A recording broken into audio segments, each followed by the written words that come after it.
नमस्कार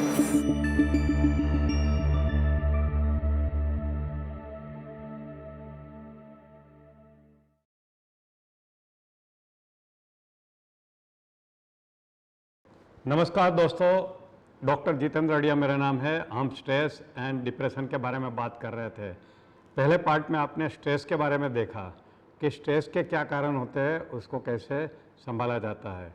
मगर स्ट्रेस बढ़ गया तो डिप्रेशन में इंसान जा सकता है।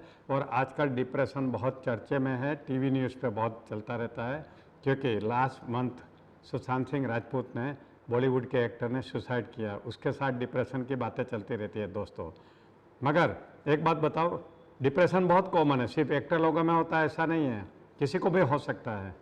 हमें इसको ध्यान से सीखना है, समझना है। कुछ लोग डिप्रेशन को बहुत लाइटली ले लेते हैं। मूड खराब है तो बोलता है यार मैं बहुत डिप्रेस फील कर रहा हूँ। नहीं, that is not a depression, don't take it loosely. देखिए, बैड मूड और डिप्रेशन में क्या फ़र्क है। आपका कभी कभी बैड मूड होता होगा, मगर वो डिप्रेशन नहीं है। ये होता है कि हमारे जीवन में कोई भी दुर्घटना बनती है, कोई हमारे फैमिली मेम्बर का डेथ होता है, या हमारे साथ एक्सीडेंट होता है, या हमारे बिजनेस में लॉस होता है, या हमारी नौकरी चली जाती है, या हमारा प्रेम में धोखा हो जाता है, तो हमारा मूड खराब हो जाता है। मगर इसका मतलब ये डिप्रेशन नहीं है। ये तो एक टेम्पररी रिस्पॉन्स है जो हमारी बॉडी देती है और माइंड देता है। मगर ये जो मूड खराब होना है ऐसे कारण से, वो यूजुअली 3 हफ्ते में ठीक हो जाता है। 3 हफ्ते से लंबा नहीं चलता है। डिप्रेशन आप तभी लेबल कर सकते हैं जब आपका खराब मूड 3 हफ्ते से आगे चला गया है, 1 महीना, 2 महीना, 3 महीना तक आपका मूड खराब रहा, तो ही इसको डिप्रेशन कह सकते हैं। डिप्रेशन बहुत कॉमन है दोस्तों, बच्चों में होता है, बूढ़ों में होता है, लेडीज़ में होता है, जेंट्स में होता है, एजुकेटेड में होता है, अनपढ़ में होता है, सिटी में होता है, गांव में होता है, सभी में डिप्रेशन होता है। ऐसा नहीं है कि सिर्फ पढ़े लिखे लोगों में ही होता है और एक्टर लोगों को होता है, बहुत कॉमन है।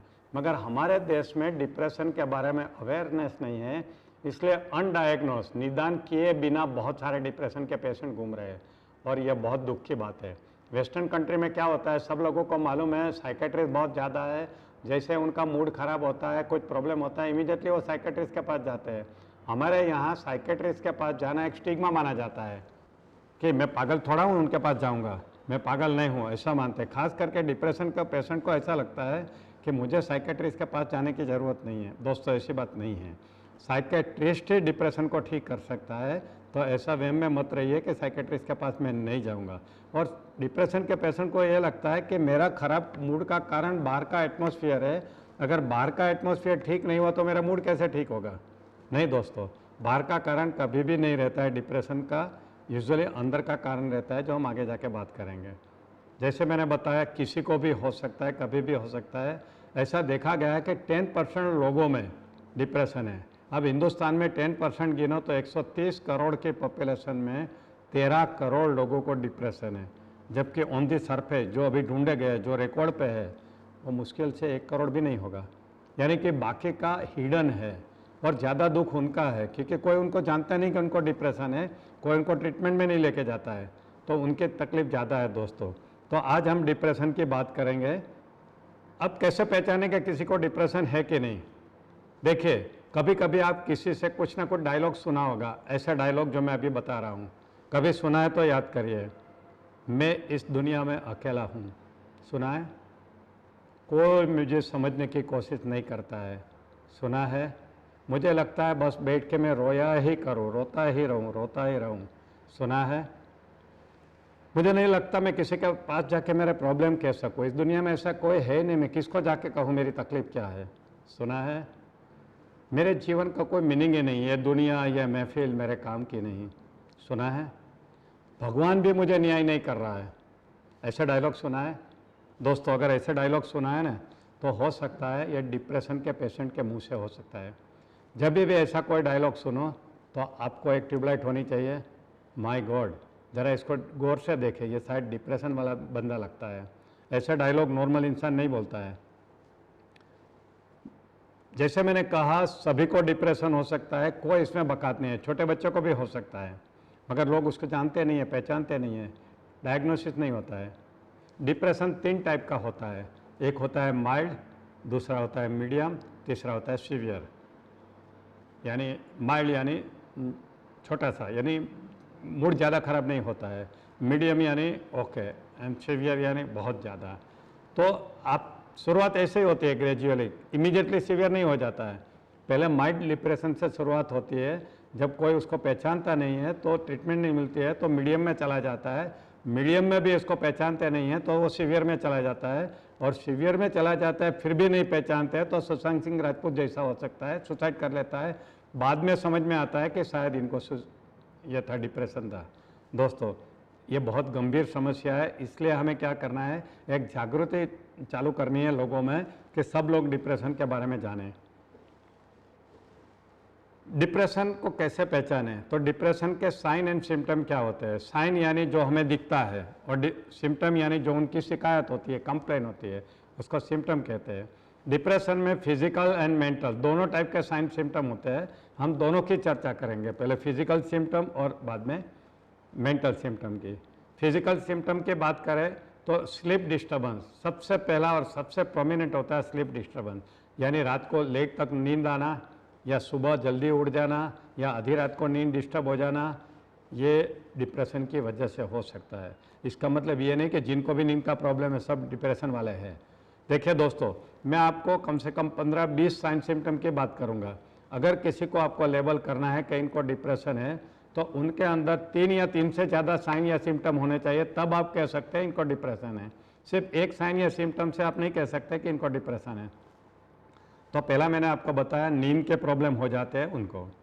दूसरा होता है कि लैक ऑफ कंसंट्रेशन, वो कोई भी काम में कंसंट्रेट नहीं कर सकता, और ख़ास करके स्टूडेंट, पेरेंट्स की कंप्लेन आती है, मेरा बच्चा स्टडी में कंसंट्रेट नहीं कर पा रहा है। हमारे जैसे लोगों के पास काउंसलिंग में लेके आते हैं और कहीं जाते हैं, कुछ करो यार ये कंसंट्रेट करे, मगर ये कंसंट्रेशन नहीं करने का कारण उनका डिप्रेशन हो सकता है, उसकी वजह से नहीं होता है। और कंसंट्रेट नहीं करने से उनके स्टडी के ऊपर उसकी असर होती है। एक और सिम्टम होता है थकावट, बिना कारण की थकावट। आप पूरी रात सोए और सुबह उठ के आपको लगता है यार मैं थका हुआ फील कर रहा हूँ, विदाउट एनी रीज़न। जब आपको थकावट फील होती है ना, वो डिप्रेशन के कारण हो सकती है। ऐसा देखा गया है कि डिप्रेशन के पेशेंट को या भूख बढ़ जाती है या कम हो जाती है। अब जिनकी भूख बढ़ जाती है, ज़्यादातर लोगों की बढ़ जाती है, उनका वजन बढ़ने लगता है, सडनली बढ़ने लगता है, और जिनकी भूख कम हो जाती है उनका वजन कम होने लगता है। मगर आप देखेंगे कि ज़्यादातर लोगों की भूख बढ़ जाती है, क्योंकि उनके अंदर एक इनसिक्योरिटी फील होती है, और ये इनसिक्योरिटी को कवर करने के लिए लोग ज़्यादा खाते हैं, और इसकी वजह से उनका वजन बढ़ता है, अपने आप को सिक्योर फील करने के लिए। तो दोस्तों, ये भी सिम्टम हो सकता है। फिर unexplained pain in the body, ऐसा बहुत लोग हैं, खास करके मैंने लेडीज़ में देखा है, उनको बैक पेन चालू ही रहता है, कितने भी डॉक्टर को दिखा दो, डॉक्टर कोई भी इन्वेस्टिगेशन करे, उनका पेन ठीक नहीं होता। जब तक पेन किलर खाए तब तक ठीक है। या हेडेक, हमेशा हेडेक की शिकायत करते रहते हैं, और डॉक्टर के पास जाए तो कोई रिपोर्ट पॉजिटिव नहीं आता है। ये डिप्रेशन के कारण हो सकता है। छाती में दर्द होना, नेक में दर्द, हेडेक, बैक पेन, ये सब चीज़ें डिप्रेशन की वजह से हो सकती है। और भी देखा गया है कि डाइजेस्टिव डिस्टर्बेंस होता है, पेट में गड़बड़ कंटिन्यूस चालू रहती है डिप्रेशन की वजह से। शिकायत करते रहे, डॉक्टर के पास जाओ, गैस्ट्रोएंटरोलॉजिस्ट के पास जाओ, वो एंडोस्कोपी करे, कुछ भी करे, मगर रिजल्ट जीरो, उनको कुछ मिलता ही नहीं, क्योंकि ये तो साइकोलॉजिकल है, मगर उसके सिम्टम फिजिकल है। और देखा गया है कि बोवेल मूवमेंट यानी उसकी टॉयलेट हैबिट चेंज हो जाती है। रेगुलर हेल्दी आदमी दिन में 1 या 2 बार जाता है, जबकि डिप्रेशन के पेशेंट को 3 बार, 4 बार, 5 बार जाना पड़ता है, या 8 दिन में 1 बार जाए, यानी बोवेल हैबिट चेंज हो जाती है डिप्रेशन की। अब मेंटल सिम्टम की बात करें, देखा गया है कि डिप्रेशन का पेशेंट बहुत इरिटेबल रहता है, छोटी छोटी बात में वो चिढ़ जाता है, और लोगों को लगता है इनका स्वभाव बिगड़ गया है, तो लोग उनको डांटते रहते हैं, उनसे रिलेशन तोड़ देते हैं। कोई समझने की कोशिश नहीं करता है कि ये इरिटेबल है, इसका कारण उनकी बीमारी है, डिप्रेशन है। ये बहुत डेंजरस चीज़ है, क्योंकि लोग नहीं समझेंगे आपको डिप्रेशन है। आप तो वो तो यही समझेंगे कि आपका स्वभाव खराब है, आप सबके साथ चिड़चिड़े रहते हो, तो लोग आपसे दूर होते जाते हैं। एक और सिम्टम है, डिप्रेशन का पेशेंट अपने आप को सोसाइटी से आइसोलेट कर लेता है। वो गुमसुम अकेला कहीं जाके बैठेगा, कमरे में बैठेगा, पार्टी में नहीं जाएगा, अवॉइड करेगा, पार्टी में गया तो भी कहीं अकेला जाके बैठ जाएगा, किसी के साथ बात नहीं करेगा, मिक्स नहीं होगा। ये आइसोलेटेड अपने आप को रखना, ये भी एक सिम्टम है इसका। और भी देखा गया है कि जो डिप्रेशन का पेशेंट होता है वो अपने लुक, अपने कपड़े, हेयर स्टाइल, उसके बारे में वो बहुत केयरफुल नहीं रहता है। उन कोई भी बिना प्रेस किए हुए कपड़े पहन लेगा, कोई भी मैचिंग का कपड़ा पहन लेगा, इन करेगा नहीं करेगा, बाल उसका धोया हुआ होगा नहीं होगा, सीधा होगा नहीं होगा, यानी इनडिफरेंट हो जाएंगे, वो बेदरकार हो जाएंगे। They will not care for their look. दिखने में बहुत ये दिखते हैं, अगले दिखते हैं, टाइडी रहने की उनकी इच्छा नहीं होती है। ये डिप्रेशन का एक सिम्टम है। फिर कुछ लोगों को ऐसा लगता है यार मैं बहुत भूल रहा हूँ, जल्दी जल्दी भूल जाता हूँ, फॉरगेटफुलनेस। और ये स्टूडेंट को होता है तो और डेंजरस है, क्योंकि एग्जाम के टाइम पे भूल जाते हैं वो। देखो, स्टूडेंट को अगर डिप्रेशन हुआ तो कॉन्सेंट्रेट नहीं कर पाते, कुछ सीखा है वो भी भूल जाते हैं एग्जाम में। फॉरगेटफुलनेस, बार बार भूल जाना, ये डिप्रेशन का एक सिम्टम है। और एक होता है lack of decision power, decision paralysis. इतना डिसीजन पैरालिसिस होता है कि अभी नहाने को जाओ या नहीं जाओ ये भी डिसीजन नहीं ले सकते, अभी खाऊं या नहीं खाऊं ये भी डिसीजन नहीं ले सकते। इतने तक मैंने देखा है डिप्रेशन के पेशेंट का कि हो सकता है ऐसा। तो जब भी आप कोई देखे कि डिसीजन पावर उनका ख़त्म हो गया है, डिप्रेशन के कारण हो सकता है। फॉरगेटफुलनेस डिप्रेशन के कारण हो सकता है। और कुछ लोगों को लगता है मेरे विचार में गड़बड़ी हो गई है, I can not think properly, ऐसा लगता है कुछ गड़बड़ चल रही है यहाँ के ऊपर। पेशेंट खूब बोलते हैं कि मुझे यहाँ गड़बड़ होती है, ऐसा लग रहा है, मुझे फील हो रहा है। डिप्रेशन का एक और बड़ा सिम्टम है, उनको सेक्स की इच्छा नहीं होती है। तो जो अगर मैरिड है डिप्रेशन का पेशेंट तो प्रॉब्लम शुरू हो जाते हैं, क्योंकि उनके पार्टनर को हैप्पीनेस नहीं मिलती है और उनको डाउट भी आना शुरू होता है कि मेरे में क्यों इंटरेस्ट नहीं ले रहे। But it is a part of depression दोस्तों। डिप्रेशन का पेशेंट को ऐसा लगता है कि इस दुनिया में मैं अकेला ही हूँ, कोई मुझे केयर नहीं करता, कोई मुझे देखता नहीं, कोई मुझे समझने की कोशिश नहीं करता, ऐसी उसके अंदर फीलिंग आ जाती है। और इसलिए अकेला बैठा रहता है, रोता रहता है, नेगेटिव थॉट चलते रहते हैं उनके। एक्चुअली ऐसा कारण नहीं है, मगर उनको ऐसी फीलिंग होती है कि मैं अकेला पड़ गया हूँ इस दुनिया में, मेरा कोई नहीं है। ये डिप्रेशन के कारण होता है। हैप्पीनेस की फीलिंग चली जाती है, उनके फेस पे कभी भी स्माइल नहीं दिखेगा, उनका हमेशा सीरियस फेस दिखेगा, दुखी दुखी फेस दिखेगा, उनके अंदर हैप्पीनेस की फीलिंग ही नहीं होती है, जीरो हो जाती है। उसका रीज़न है क्योंकि उनके अंदर बीमारी है, इसकी वजह से ऐसा होता है दोस्तों। और डिप्रेशन का पेशेंट इमोशनलेस बन जाता है, उनको कोई खुशी की भावना, कोई दुख की भावना ऐसा ही नहीं रहती, परे हो जाता है वो, हर भावना के परे हो जाते हैं, इमोशनलेस हो जाते हैं दोस्तों डिप्रेशन का पेशेंट। डिप्रेशन के पेशेंट का सेल्फ एस्टीम यानी खुद के बारे में जो ओपिनियन है वो बहुत लो बन जाता है और बहुत पेसिमिस्टिक बनता है कि मेरे में कुछ नहीं है, मैं ज़िंदगी में कुछ नहीं कर पाऊंगा, मेरा फ्यूचर बहुत ख़राब है। उनको हमेशा फ्यूचर की चिंता रहती है कि मेरा फ्यूचर में क्या होगा, फ्यूचर में क्या होगा। खास इम्पोर्टेंट जो सिम्टम आता है ना वो है सुसाइडल टेंडेंसी। उनको फिर ऐसा लगता है कि मेरी इतनी तकलीफ़ है, मैं जी नहीं रहा हूँ, मेरे जीवन में कोई खुशी नहीं है, मेरी जीवन कटी पतंग के जैसी है, तो मैं क्यों जी रहा हूँ, इससे अच्छा है मैं मर जाऊँ। और वो सुसाइड कर लेते हैं, उनको सुसाइडल थॉट्स आते हैं और सुसाइड कर लेते हैं। जितने भी सुसाइड स्टूडेंट में या बड़े में होते हैं ना, मेरा ऐसा मानना है कि 90% वो डिप्रेशन की वजह से होता है। मगर वो डिप्रेशन उनके फैमिली वालों ने पहचाना नहीं था क्योंकि उनको मालूम नहीं था, इसलिए। तो दोस्तों ज़रूरी है कि हर फैमिली मेम्बर जाने कि डिप्रेशन क्या है। ये वीडियो ज़रूर लोगों को दिखाइए ताकि सब में अवेयरनेस क्रिएट हो। डिप्रेशन के पेशेंट को इमेजिनरी फियर होता है कि मेरा नुकसान हो जाएगा, मैं गरीब हो जाऊंगा, मुझे बीमारी हो जाएगी, मुझे नौकरी से निकाल देंगे, मेरा बिजनेस खराब हो जाएगा, ऐसे मन में होता ही रहता है। इमेजिनरी फियर, काल्पनिक भय रहता है, ये डिप्रेशन का एक पार्ट है।